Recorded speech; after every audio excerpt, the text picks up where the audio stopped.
Vamos ler o texto sagrado? Mateus no capítulo 19, versículos 16.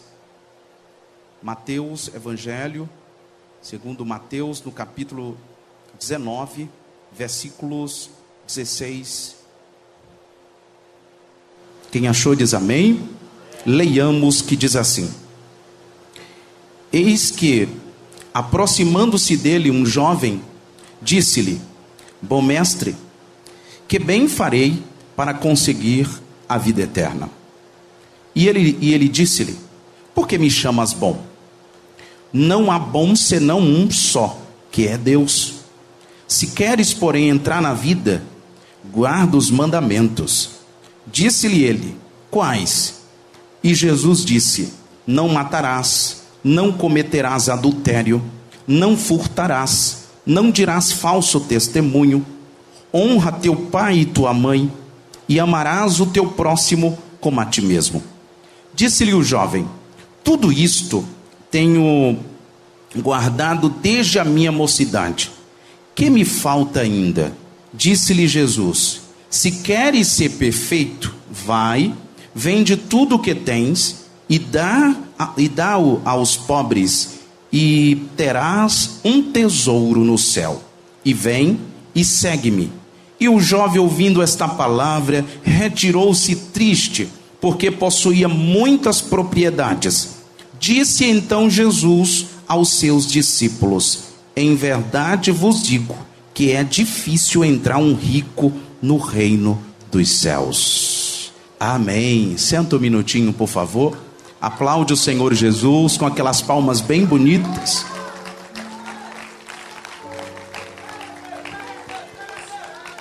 Eu amo o nosso Cristo. Eu amo a pedagogia de Jesus. Como Jesus não é agressivo ensinando. Como Jesus não é violento ensinando uma verdade tão poderosa. Quem tem conhecimento é diferente. O verdadeiro conhecimento não deixa ninguém arrogante, prepotente nem soberbo. O verdadeiro conhecimento é demonstrado pela humildade, em compartilhar com quem não sabe, em ensinar e direcionar aqueles que estão perdidos. Muitas vezes, algumas pessoas se ensoberbecem por deterem alguns títulos, deterem algumas informações, ou até mesmo por ter algumas posições de destaque na sociedade, se acham superiores a outra. Algumas pessoas acham que a chancela para chegar ao céu, a chancela, o carimbo para chegar na eternidade, são as posições que ele tem nesta vida, são os títulos que ele tem na sociedade, os destaques e os méritos dele nesta vida, quando na verdade é um equívoco total. Todas as coisas dessa vida são temporais, só que algumas pessoas vivem como se são eternas, e os bens e os títulos que têm também são eternos, e não são. A casa passa, os títulos passam, a idade passa, os cargos passam, os títulos passam, a riqueza acaba, a força acaba. Aquela mente brilhante que não esquecia de nada, aquela mente que tem um repertório poderoso em filosofia, em teologia, em pedagogia, em geografia, em história, em ciências, em biologia, em química, em física, em matemática, tudo isso passa. Vem o Alzheimer, vem o esquecimento, vem tudo. Aquela força de levantar pesos, aquela habilidade, aquele gingado acaba, a habilidade na corrida acaba. Nós somos temporais, mas Deus é eterno. Quantos creem nisto? Dá um glória para Jesus. Precisamos levar a sério esta verdade. Nós somos temporais. E às vezes as pessoas dizem: nossa pastor, isso aí eu já sei, está no meu coração, mas está internalizado, está nato, já nascemos com uma tendência ao pecado. Herdamos de Adão e Eva esta natureza pecaminosa. E tal como os nossos pais, os nossos ancestrais, eles foram enganados por Satanás, dizendo: vocês serão iguais a Deus. E algumas pessoas, pelas filosofias que seguem, pelas ideias que seguem, pelas ideologias que seguem, pelas direções que seguem, demonstram que acreditam nesta mentira de Satanás. Eu não sou eterno, você também não é eterno, somos temporais, somos passageiros e haveremos de prestar contas diante do Deus Todo-Poderoso.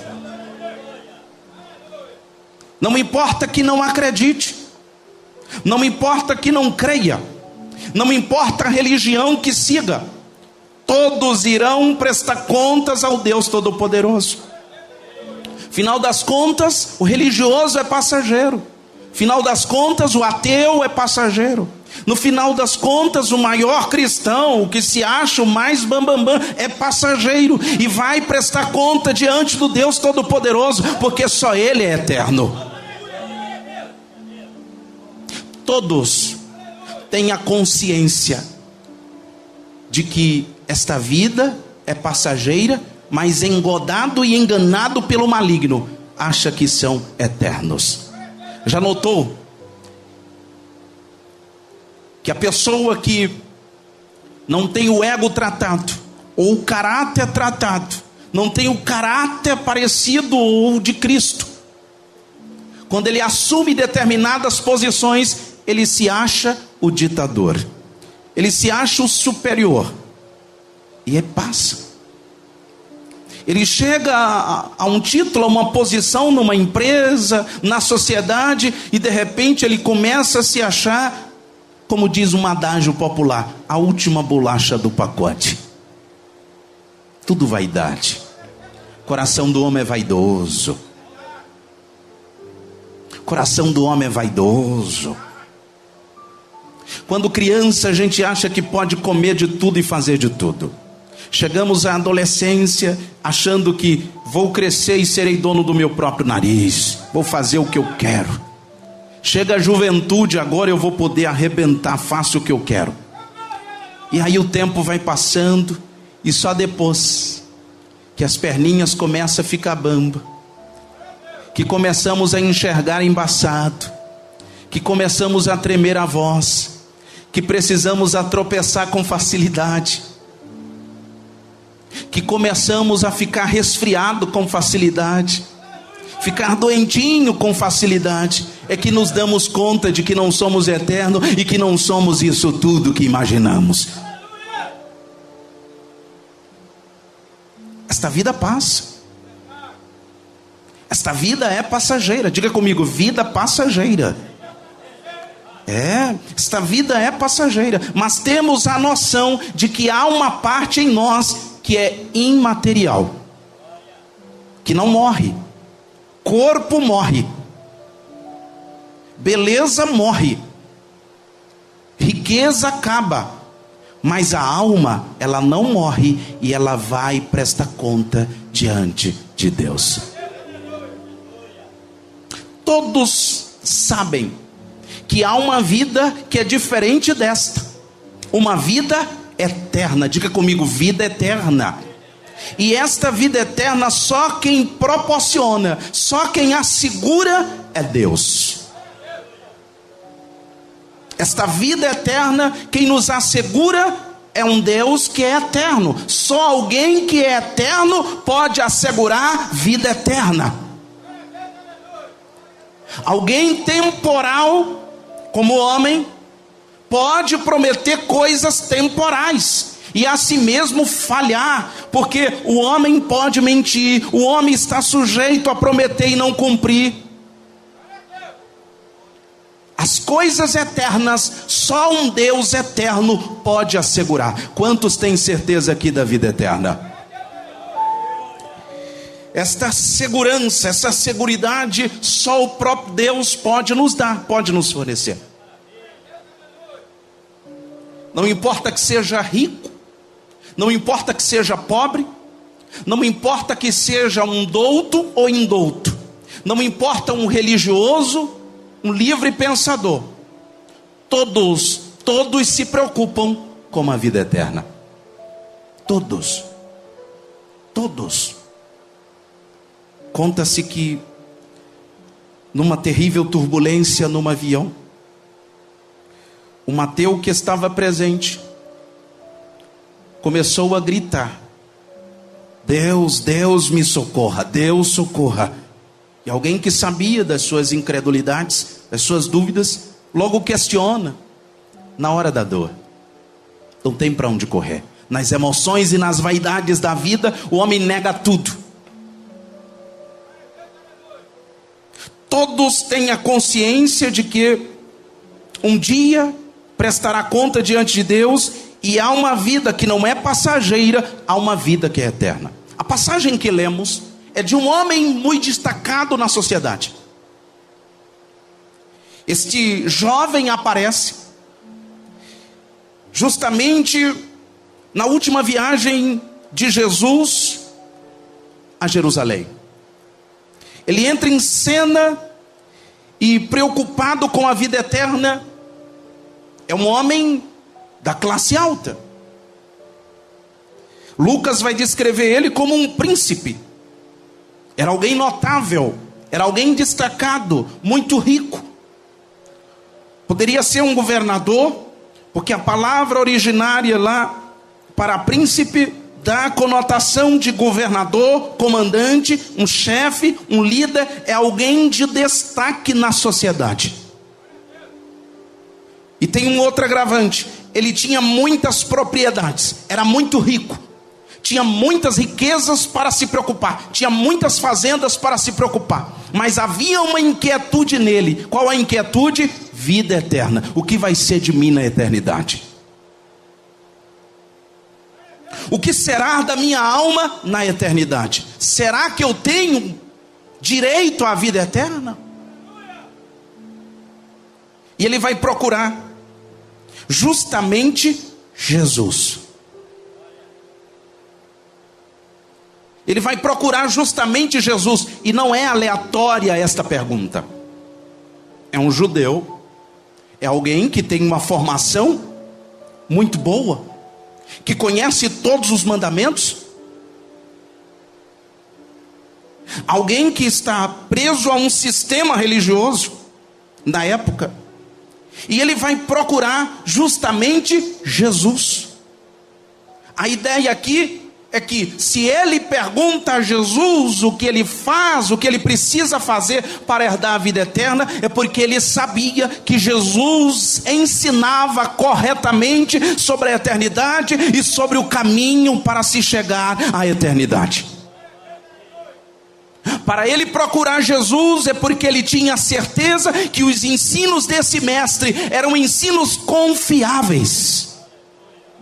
Para ele procurar Jesus é porque ele tinha certeza que este mestre não era um charlatão, não era um sofista mentiroso.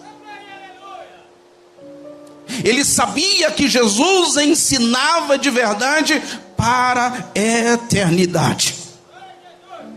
O que faz este homem se preocupar com a eternidade? Se aos olhos dessa sociedade materialista a vida dele estava tranquila? Por que se preocupar com a eternidade se ele guardava os mandamentos desde a infância? Por que se preocupar com a eternidade, já que ele era um homem muito rico e muito destacado na sociedade e na religião da época? Por que se preocupar? Porque se ele conhecia de trás para frente, de frente para trás, todos os mandamentos, todas as leis, e ele seguia, por que se preocupar? Porque ele não foi procurar um rabino? Porque ele não foi procurar outro mestre? Porque em questão de eternidade, só um entende. Em questão de eternidade, só um compreende. Podem ser rabinos, mestres, doutores da lei, mas de eternidade só um entende e só um pode assegurar. Quem dizia? O apóstolo Pedro dissera assim: para quem iremos nós, se só tu tens a palavra da vida eterna? Bendito seja aquele que vive e reina para sempre. Era bom escutar os mestres da época? Era bom escutar os filósofos da época? Era bom escutar os homens de boa oratória? Mas por que perguntar a Jesus sobre a eternidade? Porque Ele é a eternidade. Só Ele entende de eternidade. Só Ele pode assegurar de eternidade. Se Ele te prometer hoje mesmo estarás comigo no paraíso, pode assegurar, porque Ele é a verdade. E diferente de muitas áreas científicas que diz que não existe a verdade, são as verdades, Jesus disse: eu sou o caminho, a verdade e a vida, e ninguém vem ao Pai, não é vai, ninguém vem ao Pai senão por mim. O caminho é Ele. Ninguém vem ao Pai senão por Cristo. O jovem rico, ele vem a esse encontro para falar sobre as suas inquietudes. Eu amo as perguntas. Eu gosto das perguntas. Não gosto muito das respostas, porque elas são reducionistas e em alguns casos nos aprisionam. É bom as perguntas, mas algumas pessoas só ficam nas perguntas. Quando nós chegamos a Jesus com questões, Ele é a resposta que preenche todo o vazio do nosso ser. O jovem rico vem com uma indagação. O jovem rico pergunta: o que eu preciso fazer? O que é que eu preciso fazer de bem, de bom, para herdar a vida eterna? Jesus logo vai dizer para ele: olha, quem é bom senão Deus? Por que você está me chamando de bom? Bom, perfeito, completo é Deus. Quem crê nisto? Aquele homem está reconhecendo a divindade de Jesus? Aquele homem está reconhecendo que Jesus é Deus encarnado? Ainda não. Mas ele reconhece que este mestre Jesus fala de forma diferente, ensina de forma diferente, ensina de forma libertadora. Porém, ele tem uma pergunta. Mas a questão é: como você reage quando você pergunta e a resposta não é aquela que você quer ouvir? Como você reage quando a resposta mexe com aquilo que o teu coração está preso? Como você reage quando a resposta de Deus é justamente quebrando todos os altares que você está preso? Como que você reage quando a pergunta de Jesus é tão poderosa que te joga ao chão e te faz sentir o pior dos mortais? Aquele jovem indaga: o que é que eu faço? Mas para Jesus não adianta fazer uma mega pergunta. Uma pergunta mega importante, porque deve haver a preocupação em todo o ser sobre a eternidade, mas de nada adianta fazer essas célebres, essas profundas perguntas e não querer renunciar. De nada adianta querer saber sobre eternidade, se quando se falar de eternidade, o semblante cair. Não querer renunciar. Não adianta fazer uma pergunta mega importante e não querer renunciar. Não adianta se preocupar com a vida eterna e permanecer preso no pecado. De nada vai adiantar mostrar através de perguntas que está preocupado com a vida eterna, mas a direção que está seguindo é uma que vai levar à ruína. De nada vai adiantar questionar e não querer. renunciar a si mesmo. De nada adianta perguntar se, quando a mensagem do Evangelho confrontar o meu eu, o seu eu, reagiremos com tristeza e com desprezo. A pergunta feita é porque Jesus ensinava o caminho correto para a entrada no reino de Deus. Bom mestre, que farei para herdar a vida eterna? Mas não adianta só questionar. É preciso agora render-se, é preciso arrepender-se, é preciso crer de todo o coração. Algumas pessoas fazem perguntas bonitinhas e demonstram bom conhecimento bíblico, porém não crê naquilo que falam, e não estão dispostos a viver por aquilo que falam ou encontram nas Sagradas Escrituras. João vai escrever no capítulo de número 1 e os versículos 11 e 12, dizendo: veio para os que era seu, e os seus não o receberam, mas a todos quanto o receberam, deu-lhes o poder de serem feitos filhos de Deus, aos que creem no seu nome. Somente os que creem em Jesus, somente os que se arrependem dos seus pecados, somente os que vão a Cristo pela fé, e crendo, se arrependendo, confessando os seus pecados, só apenas esses se tornam filhos de Deus e aptos para a eternidade, selados para a eternidade, carimbados para a eternidade, segurados para a eternidade, e de forma alguma ninguém lança fora. Apenas estes, os que creem. Na mensagem inicial do Evangelho, o próprio Cristo, Marcos no capítulo 1:15, diz assim: o tempo está cumprido e o reino de Deus está próximo. Arrependei-vos e crede no Evangelho.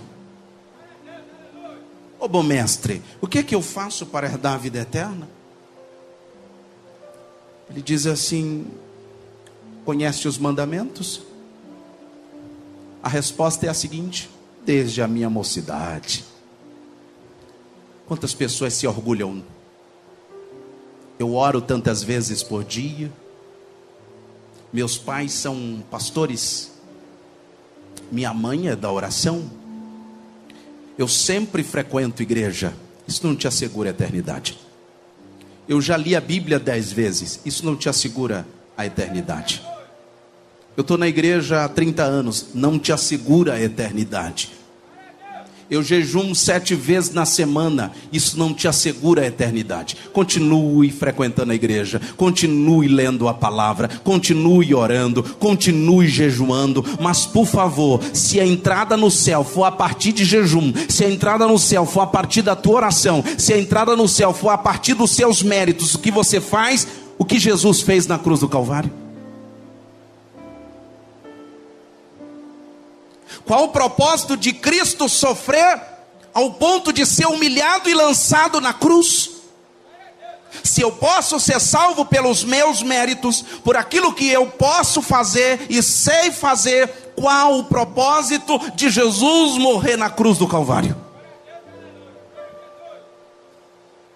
Qual o propósito de Cristo padecer na cruz do Calvário? Ser humilhado e ser envergonhado diante dos homens, ser esbofeteado, ser cuspido, ser despido, receber uma coroa de espinho. Se os meus méritos me salvam, se minhas obras me salvam, se frequentar cultos me salvam, então eu estou dizendo que foi em vão a morte de Jesus. Eu estou dizendo que eu diante de Deus me torno uma torre de Babel. Eu estou me tornando diante de Deus um anátema, uma vergonha, porque eu estou dizendo e querendo anular o sacrifício de Jesus. Todos quantos chegarão à eternidade, não chegarão pelos seus méritos, não chegarão por suas religiosidades, não chegarão pelos seus sacrifícios, não chegarão pelas obras que fazem, não chegarão pelas suas esmolas, não chegarão pela voz que têm, não chegarão porque pregam, não chegarão porque são evangélicos, chegarão por causa do sacrifício de Jesus. Será que tem alguém aqui que ainda crê nisto?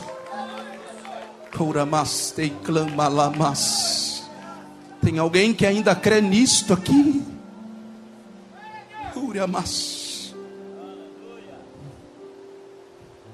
Ainda é se arrependendo. Olha o que Jesus vai dizer para o jovem.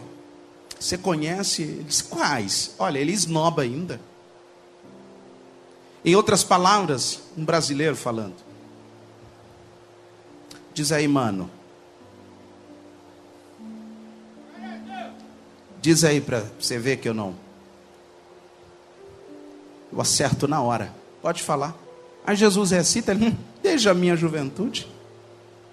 Ele diz, mas você quer se tornar perfeito, né? Resto o que, mestre? Diz aí. Vai lá, tá vendo que eu sou o cara? Eu não sou o cara, desde a juventude, obedeço tudo, conheço tudo isso aí. Ele disse, quer ser perfeito, né? Quer que eu te assegure? Vai lá, pega toda a sua propriedade que você tem, toda a sua riqueza, vende, dá aos pobres, e venha me seguir, e eu te darei. Eu te darei a vida eterna, eu te darei um tesouro no céu, eu te darei morada no céu. Quando ele ouve isso, ele se entristece. Aquele jovem demonstra que o seu coração está preso às riquezas. E o problema não são as riquezas. Problemas não são títulos. Problemas não são cargos. Problemas não é formação. Problemas não são o dinheiro. O problema é o coração enganoso que se apega a essas coisas e fazem destas coisas o seu Deus. Lembro-me de uma palavra de um senhor muito simples, que dizia-me: meu jovem, o dinheiro como nosso servo é uma bênção, mas como nosso Senhor é uma desgraça.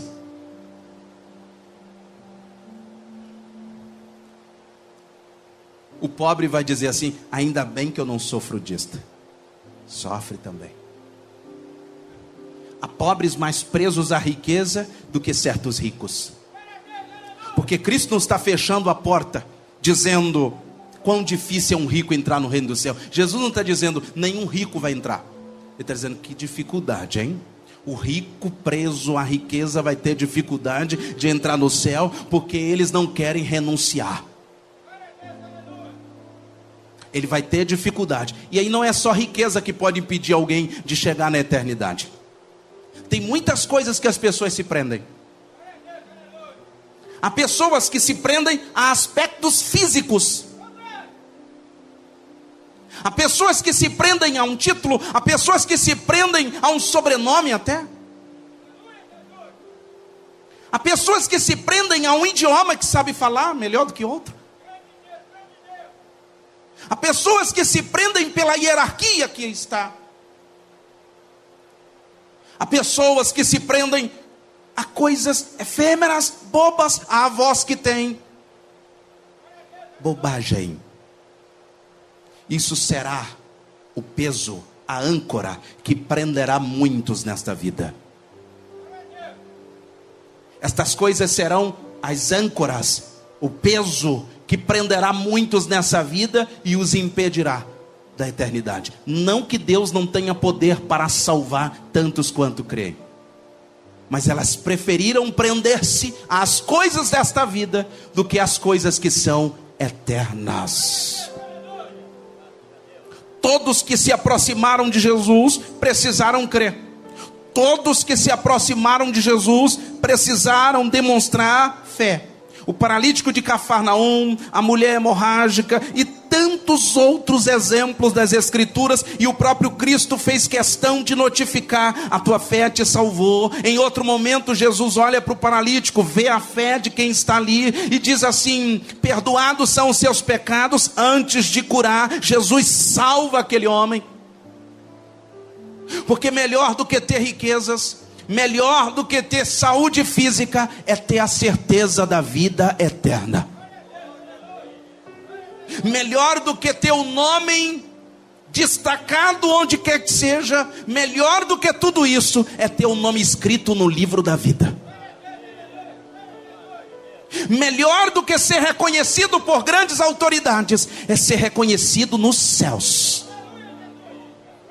É os céus saber que você existe, é um adorador. E ele no grande dia, o dono do reino celestial, dizer para mim e para você: vinde benditos de meu Pai. A expressão mais dolorosa não é um parente, um amigo que nos convidou para uma festa, para um evento, e dizer na nossa face: não te conheço, saia daqui. Isso passa. Outras festas podem acontecer, outros convites podem vir. A dor mais terrível é saber o Todo-Poderoso dizer face a face: apartai-vos de mim, maldito, que eu não te conheço. Quando aquele jovem, ele diz: o que faço para herdar a vida eterna? Ele estava preocupado, ele sabia dos ensinos do mestre, que eram verdadeiros, e ele está preocupado com isto. Tem se preocupado com a vida eterna? Ou está tão abastecido pelas coisas desta vida, que devido ao que você faz, devido àquilo que você realiza e que parece bonito aos seus olhos e aos olhos da sociedade, e isso já é a tua segurança de vida eterna. Porque ora, porque jejuma, porque leu tantas vezes, porque sabe recitar tantos versículos, isso já te faz tranquilizar quanto à vida eterna? É o que você faz que te dá a segurança da vida eterna, ou o que Jesus fez na cruz do Calvário? As tuas obras são temporais, são como obras de palha, que o fogo passará e devorará. A obra de Cristo na cruz do Calvário é obra firme e é eterna. Quantos creem nisto? Pode aplaudir o Senhor Jesus?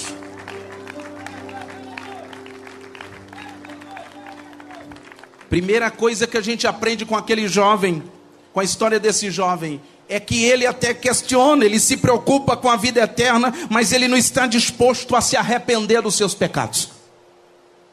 Ele não está disposto a renunciar. Segunda, ser um religioso. O texto nos mostra que este homem era um religioso.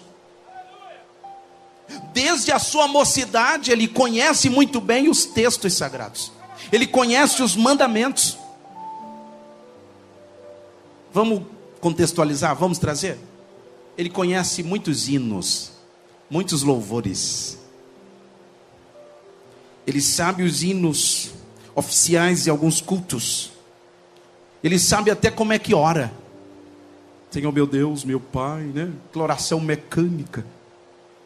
Pai nosso que está no céu, santificado seja o teu nome. Já sabe até de cor. Ele dobra o joelho: Senhor, perdoa meus pecados, minhas falhas. Só isso, é mecânica. Não demonstra relacionamento com Deus.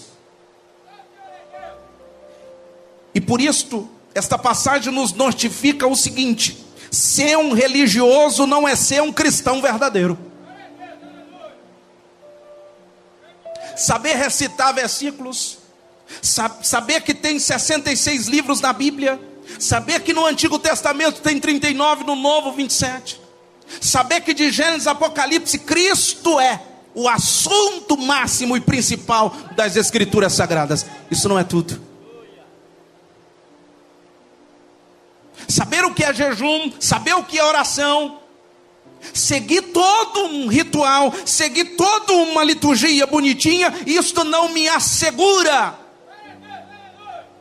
isso não me torna um cristão verdadeiro. Cantar louvores, participar de um coral, saber cantar, saber pregar, saber abrir um culto, isto não me assegura. Ser um dizimista, Deus quer mais, é mais, é mais, é mais.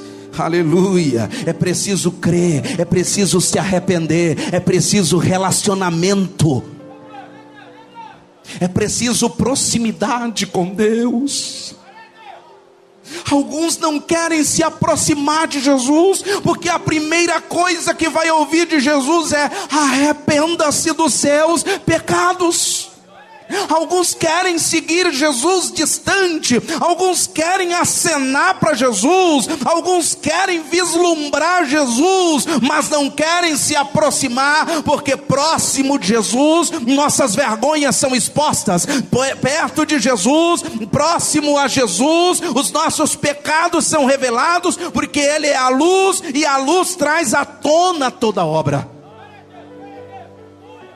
Primeira coisa que vai escutar é: arrependa-se, porque se não houver arrependimento, pode ter cantado bonito, pode ter pregado bonito, pode ter 30 anos na igreja, 40 anos na igreja, pode conhecer a Bíblia de trás para frente, de frente para trás, mas isso só vai ser para destruição.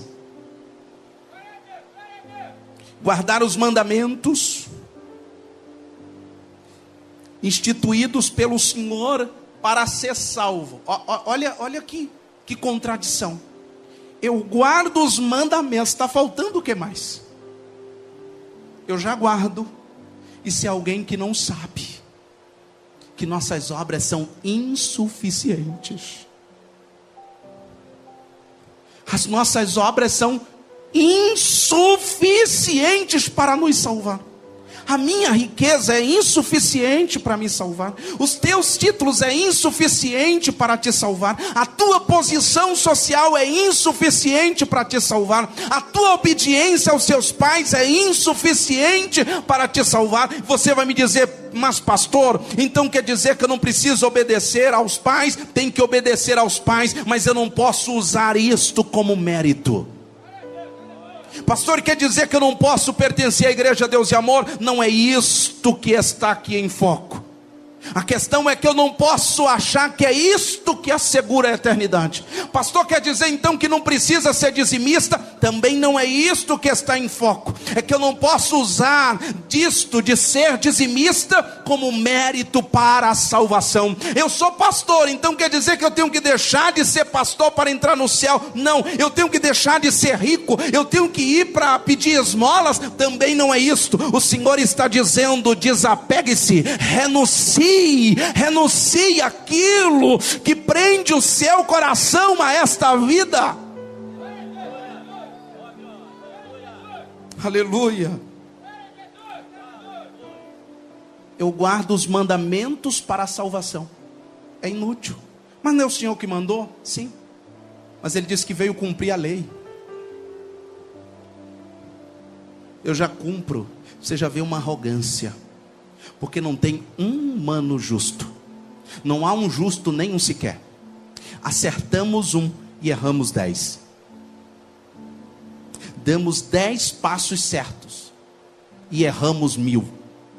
Isso já nos torna impotentes quanto à salvação. Isso já nos torna dependentes de alguém perfeito. E o único perfeito Redentor Salvador é Jesus Cristo. Se você crê, levante as mãos e dá um glória para Jesus aí. Aplauda Ele com bastante alegria. Eu não creio na afirmação desse jovem que eu não tenho desobedecido nenhum desses. Eu tenho cumprido todos. Mentira. Não há um humano perfeito. Todos nós falhamos. Todos nós somos imperfeitos. Ele não tinha condição, literalmente falando, ele não tinha condição de obedecer, literalmente, guardar todos os mandamentos. Obedecia a um, descumpria 3. E ele estava em falta de uma máxima: Deus acima de todas as coisas. Deus acima de todas as coisas. Ele não adulterava, não matava, não roubava, não um monte. Porém, ele não colocava Deus em prioridade na sua vida. Deus não era o primeiro na sua vida. O primeiro da vida dele era aquilo em que o seu coração estava preso, a riqueza. E quando foi tocado neste, o semblante dele caiu. Tem muita gente que vai pular, mas quando for repreendido, quando for tocado na ferida, o pulo acaba na hora. Tem pessoas que vão estufar o peito e dizer eu sou, eu posso, mas na hora que a verdade é manifesta, os balões do ego são esvaziados e ele percebe que ele não é nada, que ele não pode nada, que ele é imperfeito e que ele é dependente do Todo-Poderoso. Só os dependentes de Deus podem glorificar ao Senhor.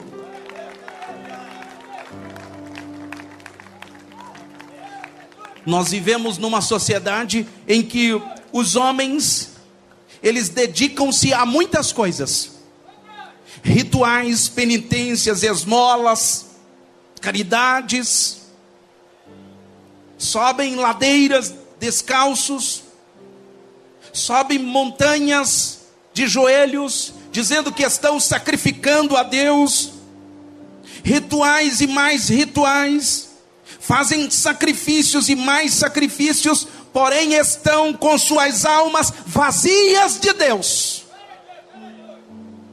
vazias do Senhor. Fazem até sacrifícios, fazem até penitências, dão até esmolas, mas os seus interiores, o seu interior está vazio de Deus, zero de Deus. Mais alguma coisa, faz mais alguma coisa. Deixa eu dizer, Cristo já fez aquilo que você nunca conseguiria fazer. Se apegue, creia em Cristo Jesus, creia na morte de Jesus na cruz do Calvário. Foi por você, foi para te assegurar a vida eterna. O verdadeiro sentido da vida em Deus não é o fazer, mas é o ser. Em Deus não é o que eu faço, em Deus é o que eu sou, a partir do momento que eu me arrependo e me conecto ao Cristo. Você vai me dizer assim, mas e o que diz Tiago no capítulo 2, versículo 26, pregador? Diz que a fé sem obras é morta. Um cristão, um salvo já entendeu isso. Um cristão salvo, o homem salvo, o salvo em Cristo Jesus, ele já entendeu que não são suas obras que salvam. Ele não precisa praticar boas obras para conquistar a salvação, porque ele é um salvo, ele pratica as boas obras. Porque ele é um salvo, ele ama, ele perdoa, ele dá esmolas, porque ele associa tudo isso, o mérito de tudo isto é de Cristo. Se ama, se perdoa, se está em paz, se canta, se prega, se evangeliza, se está em unidade, se é um bom funcionário, se é um bom esposo ou esposa, se é um bom filho, é porque é um salvo em Cristo Jesus.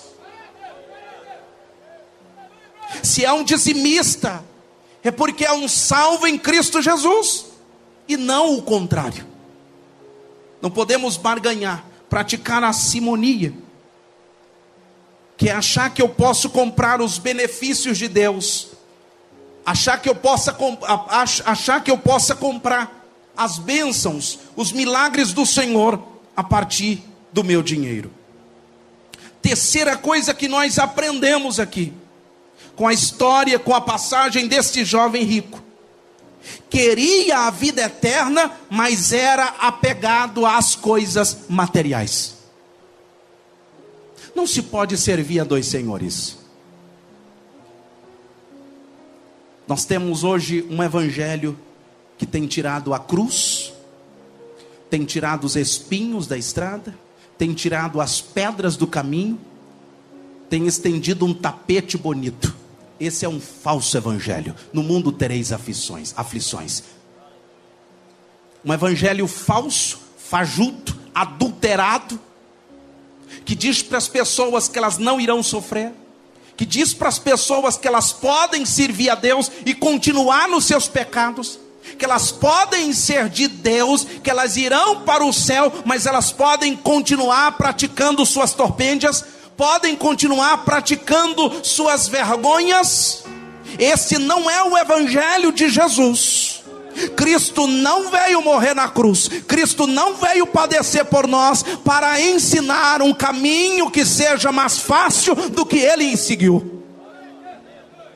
Não existe um evangelho de complacência. O evangelho de complacência é o evangelho de Satanás, é a mensagem do engano que quer aprisionar as pessoas nos seus pecados, nos seus prazeres, para no final, apartai-vos de mim, maldito.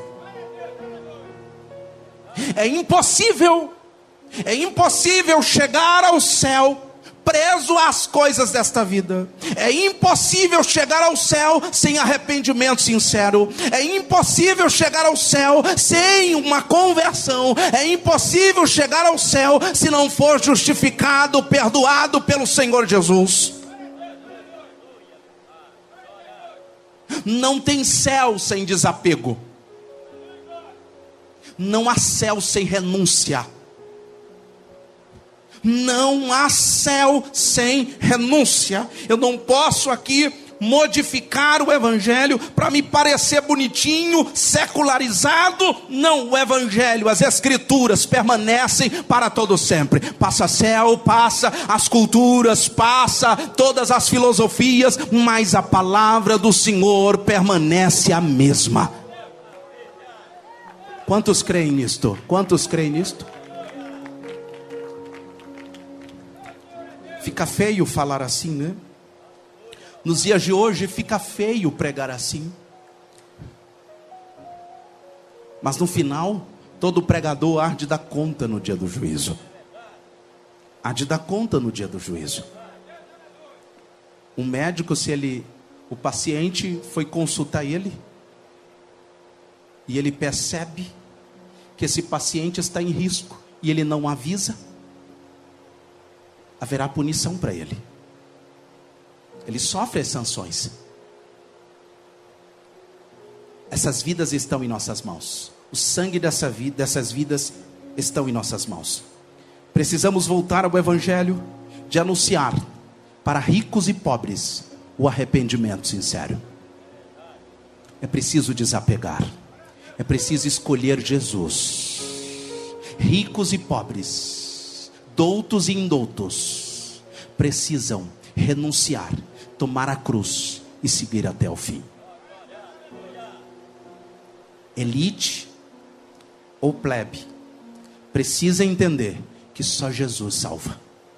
Religiosos e não religiosos precisam entender que só há salvação em Cristo Jesus. Que independente das riquezas que tem, isso não chancela, e isso não vai influenciar. Isso não vai influenciar para que a mensagem seja amolecida para ser transmitida. No grande dia, não vai haver um Cristo dizendo: você era aquele rico? Um instantezinho que a gente conversa ali numa mesa à parte. Você é douto? Quanto estilo que você tem? Aguarda um pouquinho, porque eu vou ter uma conversa diferente com você. Todos irão. Não vai ter distinção. O juiz é para todos. A vida eterna, a salvação e condenação, a céu e inferno. Jesus veio dizendo: em mim você está seguro, comigo você tem a eternidade garantida. Ora, mas comigo você tem a eternidade assegurada. Em mim você pode ficar tranquilo, porque você será salvo, e eu te apresentarei no grande dia ao meu Pai, dizendo: Pai, esse aqui é um dos que se arrependeu. Que Deus te abençoe. Que essa palavra tenha ficado no seu coração. Se tem alguém que está nos ouvindo, nos assistindo, se tem alguém que está afastado do Senhor e quer entregar sua vida para Jesus, dá um sinal com a sua mão: pastor, eu quero entregar agora a minha vida, eu quero voltar agora para o Senhor Jesus, eu quero me reconciliar com o Senhor. Você que está em casa e quer entregar sua vida para Jesus, envie agora uma mensagem para o WhatsApp 11 95 094 46 45. 11 95 094 46 45. Ou você pode enviar também uma mensagem para o e-mail quero aceitar Jesus @ipda.com.br. Entrega a sua vida para Jesus. Tem alguém que nessa noite quer entregar a sua vida para Jesus? Está aqui no salão, quer voltar para Jesus, quer reconciliar com o Senhor Jesus?